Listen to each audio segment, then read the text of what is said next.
BSY ಕುಟುಂಬದ ವಿರುದ್ಧ ಮತ್ತೆ ಸಿಡಿದೆದ್ದ ಕೆಎಸ್ ಈಶ್ವರಪ್ಪ. ಬಿಜೆಪಿಯಲ್ಲಿ ಪಕ್ಷ ನಿಷ್ಠೆ ಕಡಿಮೆಯಾಗಿ 66 ಸ್ಥಾನಕ್ಕೆ ಬಂದಿದ್ದಾರೆ. ಯಡಿಯೂರಪ್ಪ ಜೊತೆ ಹೋದವರಿಗೆ ಮಾತ್ರ ಟಿಕೆಟ್ ನೀಡ್ತಾರೆ.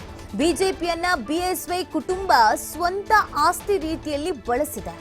ಬಿಜೆಪಿಯಲ್ಲಿ ಪಕ್ಷ ನಿಷ್ಠೆ ಕಡಿಮೆಯಾಗಿ 66 ಸ್ಥಾನಕ್ಕೆ ಬಂದಿದ್ದೇವೆ.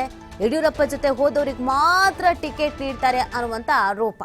ಈ ಹಿಂದೆಯಿಂದಲೂ ಕೂಡ ಈಶ್ವರಪ್ಪನವರು ವಾಗ್ದಾಳಿಯನ್ನ ಮಾಡ್ಕೊಂಡು ಬರ್ತಾ ಇದ್ರು. ಇದೀಗ ಮತ್ತೊಮ್ಮೆ ಇದೇ ರೀತಿಯಾಗಿ ವಾಗ್ದಾಳಿಯನ್ನ ಮಾಡಿದ್ದಾರೆ. ತಾಯಿ ಸ್ಥಾನದ ಪಕ್ಷಕ್ಕೆ ಬಂದ ಸ್ಥಿತಿಯಿಂದ ಮುಕ್ತಿ ಮಾಡಬೇಕಾಗಿದೆ. ಬಿಜೆಪಿ ಬುಡ ಅಲ್ಲಾಡ್ತಾ ಇದೆ. ಹಿಂದುತ್ವ ಸರಿದು ಜಾತಿವಾದ ಬರ್ತಾ ಇದೆ. ಬಿಎಸ್ವೈ ಪಕ್ಷವನ್ನ ಹಿಡಿತದಲ್ಲಿ ಇಡುವಾಗ ನಾವು ಸುಮ್ಮನೆ ಕೂರಬಾರ್ದು.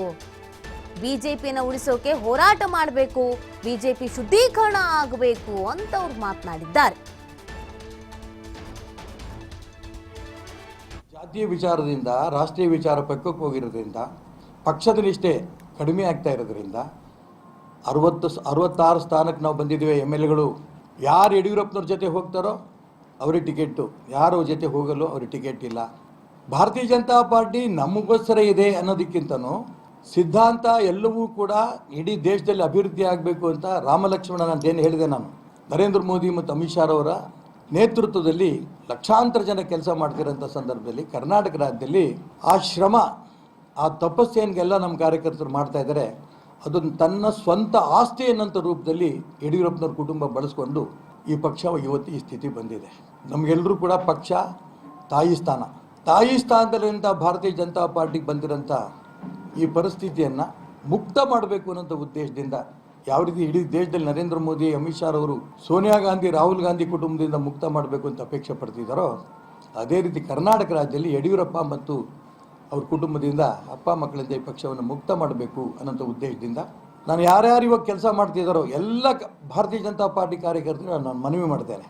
ನಿಜ, ನೀವೇನೋ ಒಂದು ಭಾರತೀಯ ಜನತಾ ಪಾರ್ಟಿನಲ್ಲಿ ಅಧ್ಯಕ್ಷರೋ, ಉಪಾಧ್ಯಕ್ಷರೋ, ಕಾರ್ಯದರ್ಶಿನೋ ಏನೋ ಸ್ಥಾನಮಾನದಲ್ಲಿ ಇರ್ಬೋದು, ಅಥವಾ ನಾಳೆ ಬರೋಂಥ ಕಾರ್ಪೊರೇಷನ್ನು, ಜಿಲ್ಲಾ ಪರಿಷತ್ತಿನ ಸ್ಥಾನ, ತಾಲೂಕು ಪರಿಷತ್ತಿನ ಜಿಲ್ಲಾ ಪರಿಷತ್ ತಾಲೂಕು ಸ್ಥಾನಗಳಿಗೋಸ್ಕರ ನೀವು ಅಪೇಕ್ಷೆ ಪಡ್ಬೋದು, ಅಲ್ಲಿದ್ದರೆ ಮಾತ್ರ ನಮ್ಗೆ ಸಿಗುತ್ತೆ ಅಂತ.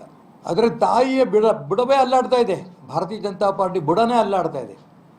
ಕರ್ನಾಟಕ ರಾಜ್ಯದಲ್ಲಿ ಹಿಂದುತ್ವ ಪಕ್ಕಕ್ಕೆ ಸರ್ಕೊಂಡು ಜಾತೀಯತೆ ಬರ್ತಾ ಇದೆ. ಪಕ್ಷದ ನಿಷ್ಠಾವಂತ ಕಾರ್ಯಕರ್ತರು ಪಕ್ಕಕ್ಕೆ ಸರಿಸ್ತಾ ಇದ್ದಾರೆ.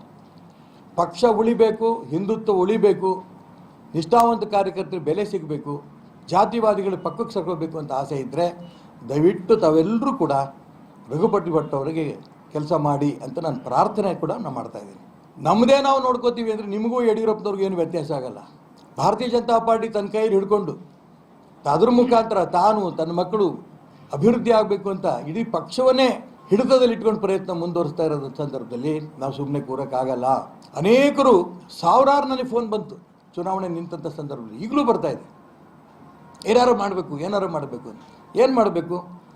ಬಹಿರಂಗವಾಗಿ ವಿಧಿ ಇಲ್ಲದೇ ಈ ಸಿದ್ಧಾಂತಕ್ಕೆ, ಹಿಂದುತ್ವವಾದಕ್ಕೆ ಭಾರತೀಯ ಜನತಾ ಪಾರ್ಟಿ ಉಳಿಸೋದಕ್ಕೋಸ್ಕರ ಹೋರಾಟ ಮಾಡಬೇಕು. ಈ ಪಕ್ಷ ಉಳಿದ್ರೆ ನಿಮ್ಮ ಸ್ಥಾನಮಾನ, ನಿಮ್ಮ ಸ್ಥಾನಮಾನ ನೋಡ್ತಾ ಕೂತ್ಕೊಂಡ್ರೆ ಪಕ್ಷ ಇಲ್ಲ ಅಂತ ಸ್ಥಾನಮಾನಕ್ಕೆ ಬೆಂಕಿ ಹಾಕ್ಬೇಕು. ತೊಗೊಂಡು ಏನು ಮಾಡೋಣ? ಅದಕ್ಕೋಸ್ಕರ ಎಲ್ಲ ಕಾರ್ಯಕರ್ತರು ಕೂಡ ಭಾರತೀಯ ಜನತಾ ಪಾರ್ಟಿಗೆ ನೇರವಾಗಿ ಅನೇಕರು ಮಾಡ್ತಿದ್ದಾರೆ, ನಾನು ಅಭಿನಂದನೆ ಸಲ್ಲಿಸ್ತೇನೆ.